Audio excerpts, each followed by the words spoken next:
अब तक राशि को गए हुए 1 महीने बीत चुके हैं। इस 1 महीने में ऋषभ ने अपनी पूरी कोशिश करी उसे ढूंढने की। फाइनली उसे कुछ लीड मिली कि वो कोरिया में हो सकती है, लेकिन जब तक वो वहाँ पहुँचा अपनी टीम के साथ, वहाँ से उसकी लीड ख़त्म कर दी गई थी। वहीं राशि इन सब बातों से अनजान थी कि ऋषभ ने उसे लगभग पकड़ ही लिया था। वो घर आई तो देखा प्रतीक समीक्षा से मिलने आया था। वो थोड़ा सा तो डर गई। डोंट वरी, वो यहाँ नहीं है, ना मैंने उसे कुछ बताया है। Thank you. इतना बोल के राशि अपने कमरे में गई और अंदर से उसे लॉक कर दिया ताकि बाहर बैठे दोनों को डिस्टर्ब ना हो। क्या लगता है प्रतीक, ये सब कब तक चलेगा? सैम, यू डोंट वरी, इनका चले ना चले पर हमारा ऐसा कुछ भी नहीं होगा। रही बात इनकी, तो ऋषभ अपने पुराने जोन में जा चुका है। कॉलेज में एक बार उसको एक लड़की ने चीट किया, उसके बाद से प्यार से भरोसा उठ गया उसका। लेकिन राशि के लिए पहले दिन से मैंने उसकी आंखों में वो नशा देखा है। किस्मत जो चाहेगी वो तो होके रहेगा। शायद ये इनके लिए टेस्ट है। अब टेस्ट में पास होते हैं या फेल, ये तो यही जाने। सुनिए, ये बड़ी बड़ी बातें बोलना बंद करिए, ये सब बहुत आसान होता है। और ये बताइए, ऐसा कुछ है जो आप मुझसे छुपा रहे हैं? क्योंकि राशि तो फिर भी फॉरगिविंग है, पर मैं बिल्कुल भी नहीं। मैं ऐसी जगह जाऊंगी जहां आपकी पुश्ते भी मुझे मिलके ना ढूंढ पाए। ये सुन के प्रतीक उसे थोड़ा और अपने करीब करता है और लाड करते हुए बोला, अरे मेरी सैम रानी, इतना गुस्सा क्यों? मैंने ऐसा कोई झूठ नहीं बोला, बस एक छोटा सा छोड़ के, तो उसके लिए एडवांस में सॉरी। आपसे ना मैं बाद में निपटूंगी। अब आप अपने होटल निकलिए, मुझे सोना है। और वो भी है तो मैं नहीं चाहती उसे डिस्टर्ब हो। ओके, कल सुबह मिलते हैं। सैम, जो इतनी कॉन्फिडेंटली प्रतीक से बात कर रही थी, इस बात से अनजान थी कि उसे धोखा मिला है, क्योंकि आज वो यहाँ अकेले नहीं, अपनी पूरी टीम के साथ आया हुआ था। पहले तो समीक्षा ने प्रतीक को सब बताने से मना कर दिया था, और प्रदीप जी ने उनके फ़ोन में पहले ही ऐसी सेटिंग कर दी थी जिससे दोनों की लोकेशन गलत ट्रेस हो सके। इस 1 महीने में प्रतीक बस समीक्षा को मनाता रहा ताकि वो उसे वहाँ आने दे, और समीक्षा को मनाना पड़ा राशि को। प्रतीक घर से बाहर जाके एक कार में बैठता है जहाँ श्याम और उसकी टीम मौजूद होती है। तुम्हारे बॉस कॉल पे? जी सर। हाँ भाई, ऋषभ कपूर, कैसा लगा अपनी बीवी को देख के? अब तक जो तेरा गुस्सा था वो तो शांत हो गया होगा ना? पर वो बस 2 मिनट के लिए दिखी। शुक्र मना दिख गई, वरना अंकल ने जितनी सिक्योरिटी यहाँ रखी हुई है उसमें अकेले इन दोनों के पास आना बहुत मुश्किल था। अब सुन, मैंने एक रिकॉर्डर वहाँ छोड़ा है जिससे तू उनकी बातें सुन सकता है, पर कल मैं उसे निकाल लूँगा बिकॉज दैट कुड रिस्क अस। ठीक है, मुझे बस उनकी एक बार आवाज़ सुननी है। कमरे में राशि, बाहर आजा, वो चले गए।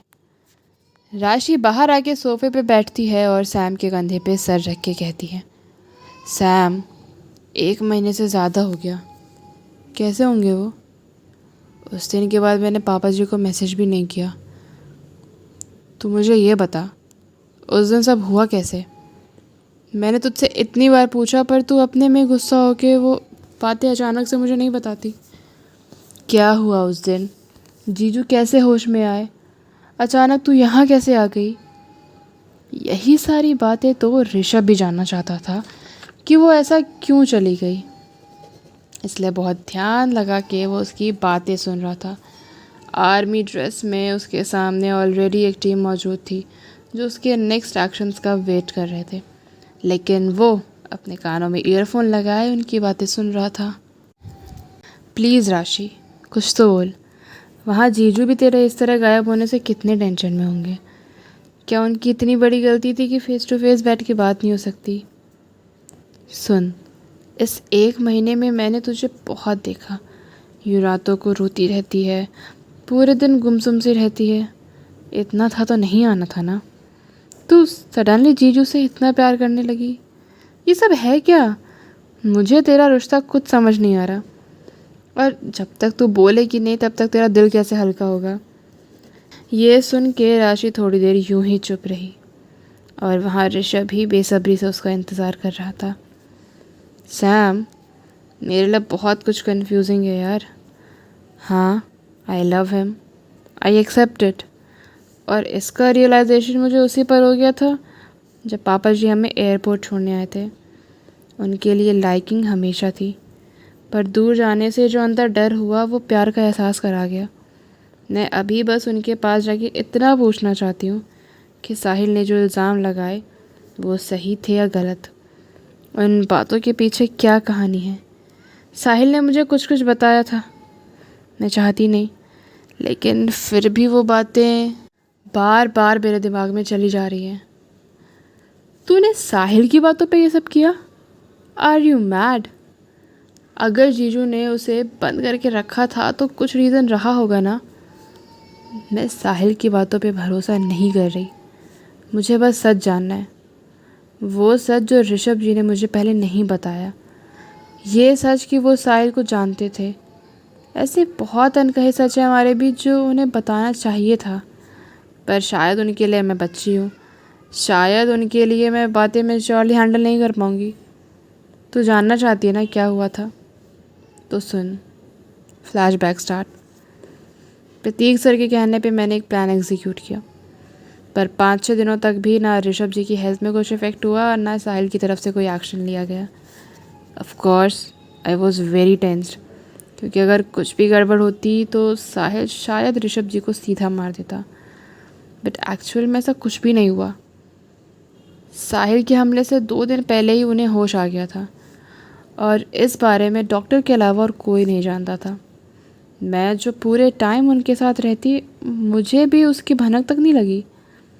वो ये जानते थे कि हमने साहिल को पकड़ने के लिए कोई जाल बिछाया है, बिकॉज़ उन्होंने मेरी और श्याम भैया की बातें सुन ली थी, लेकिन प्रॉपर प्लान उन्हें नहीं पता था। उन 2 दिनों में उनकी बॉडी को अच्छा खासा रेस्ट मिला। फिर वो दिन जिस दिन साहिल पकड़ा गया, मैं वहाँ से पानी बदलने बाहर गई थी और उसी बीच में साहिल ने उन पर अटैक किया। सब कुछ इतना परफेक्टली कैसे हुआ?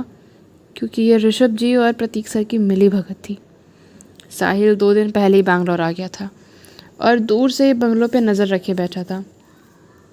उसके हर कदम पे प्रतीक सर की नज़र थी और कोइंसिडेंस से उसी दिन ये भी उठ गए। तो बस दोनों दोस्तों ने सारी प्लानिंग करी, यहाँ तक कि श्याम भैया को भी कुछ नहीं पता था। साहिल की काफ़ी इजी एंट्री अंदर हुई, उसे कहीं कोई रुकावट नहीं मिली और साहिल ये सोचता रह गया कि ये सब कोइंसिडेंस है। और 2 दिन बाद मौका पाके उसने अटैक किया, पर ऋषभ जी तब तक अपनी पूरी हेल्थ में थे। बट उसी लड़ाई में गलती से साहिल ने उन पर चाकू से हमला कर दिया। फिर भी जो उन्हें करना था वो उन्होंने किया और साहिल के हाथ पैर दोनों बांध दिए। और ये सब कुछ सिर्फ 10 मिनट के अंदर हुआ। मैं उस टाइम बहुत शॉक थी। फिर बाद में जब मैंने इनके होश आने पे पूछा, तब भी इन्होंने मुझे कुछ नहीं बताया, सारी बातें गोल गोल घुमा दी। फिर तुझे ये सब कुछ कैसे पता चला? पापा जी से। पापा जी ने मुझे यहाँ आने से पहले गाड़ी में सब बताया था। एक इमोशनल लेटर, घर वालों से लड़ाई, बिना बताया जाना, ये सब उन्हीं का प्लान था। पर क्यों? पता नहीं। उन्होंने बस यही कहा कि अभी मेरा यहाँ रहना खतरे से खाली नहीं, और अगर मैं यहाँ रही तो ऋषभ जी अपना सारा ध्यान मुझ पे लगा के रखेंगे, जो पापा जी उस टाइम नहीं चाहते थे। इसलिए उन्होंने मुझे यहाँ भेजा। मैं सब कुछ समझ गई, बस एक चीज़ छोड़ के।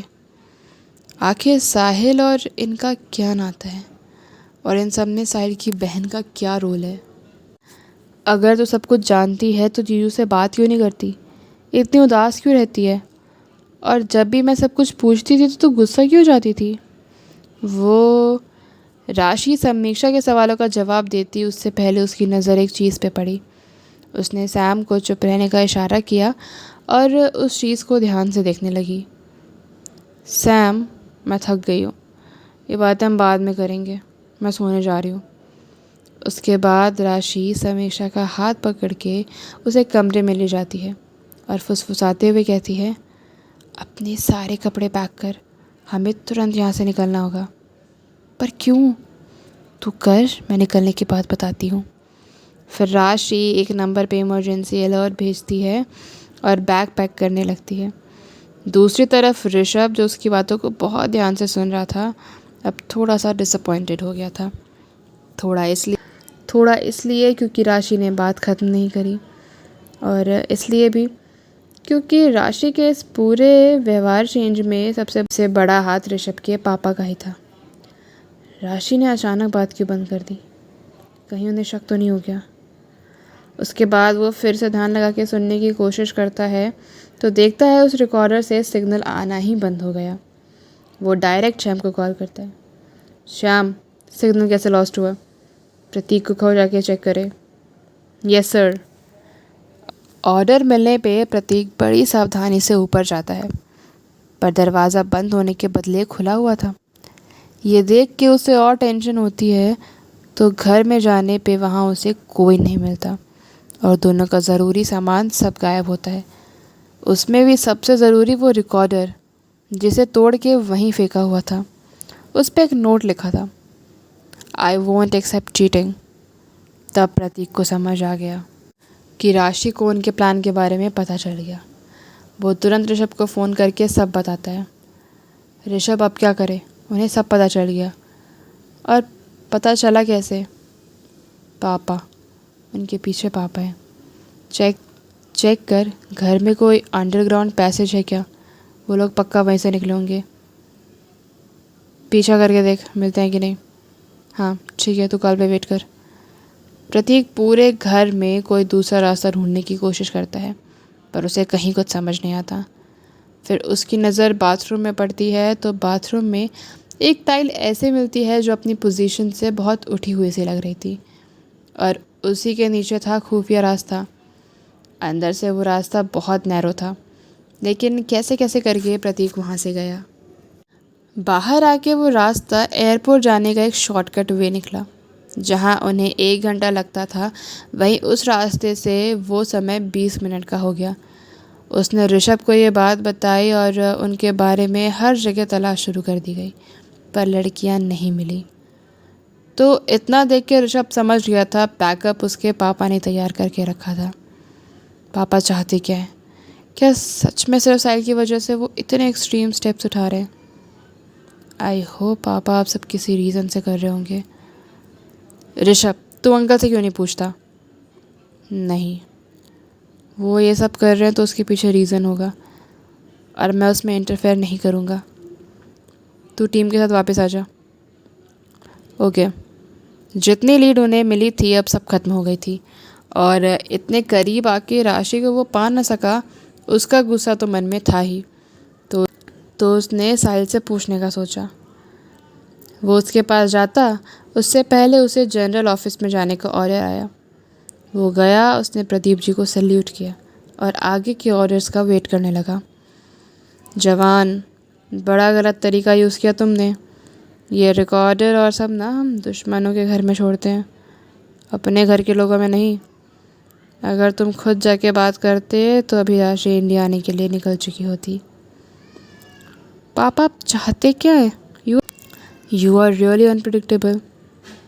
आई एम नॉट इवन अंडरस्टैंडिंग आप क्या सोच के क्या कर रहे हैं। Can you please explain me?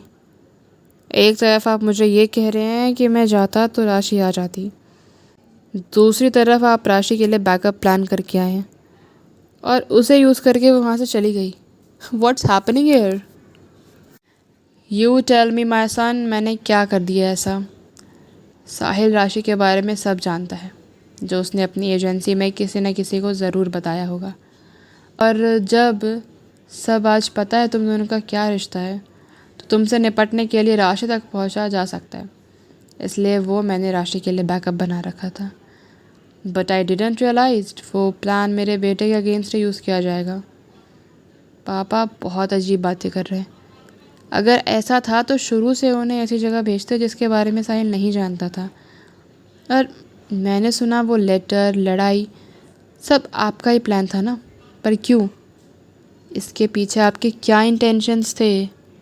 Will talk about this on home.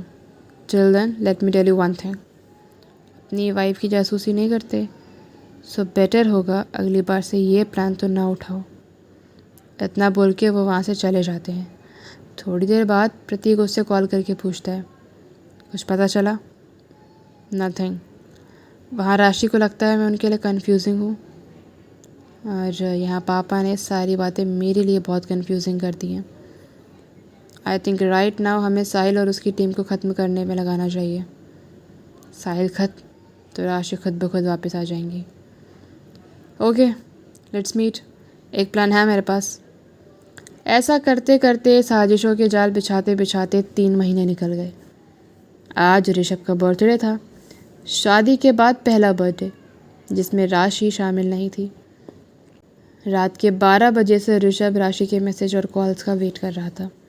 Wait करते करते रात के 2 बज गए और वो यूं ही अपने कमरे में बैठा हुआ राशि की यादों में खोया रहा। फ्लैशबैक। भोपाल ट्रिप से आने के बाद एक दिन जब राशि अलमारी साफ़ कर रही थी तो उसे वो वाइन शर्ट दिखी, और उस शर्ट को देख के वो अपने आप में ही स्माइल कर रही थी। क्या बात है मिसेस, मेरी शर्ट देख के बहुत स्माइल किया जा रहा है। ये सुनते ही वो अपनी बत्ती सी बंद कर लेती है। नहीं तो मैं तो बस देख रही थी मेरी चॉइस कितनी अच्छी है। ओह अच्छा, वैसे कुछ महीनों बाद मेरा बर्थडे आने वाला है, तो आप मुझे क्या देंगी? क्या चाहिए आपको? राशि ने थोड़ा एक्साइटेड होते हुए पूछा। आपका साथ। आप मेरे साथ रहो, वही मेरी लाइफ टाइम का गिफ्ट है। I don't want to lose you. ये सुन के राशि एकटक उसे देखती रह गई, और जब वापस ख्वाबों से बाहर आई तो वहाँ से भाग के जाते हुए बोली, ऋषभ जी, आपको मैं वो गिफ्ट दूंगी जो आपने कभी सोचा नहीं होगा। ऐसे ही वो वापस अपने ख्यालों से बाहर आता है। गिफ्ट तो आपने मुझे बहुत अच्छा दिया राशि। इतना गुस्सा है मुझसे कि अब बर्थडे विश भी नहीं करेंगी। मैं ऐसा नहीं था, पर आपने बना दिया। यही सोचते सोचते सुबह हो गई और ऋषभ के बर्थडे की शुरुआत। तो ऋषभ को बर्थडे विश करने राशि खुद आएगी, या कम से कम कॉल करेगी या नहीं? आगे क्या होगा हमारी कहानी में? राशि और ऋषभ के मिलन में अभी कितना और टाइम बाकी है, जानने के लिए हमारी स्टोरी को सुनते रहिए। और स्टोरी पसंद आए तो लाइक शेयर सब्सक्राइब ज़रूर करिए। Till then, bye bye.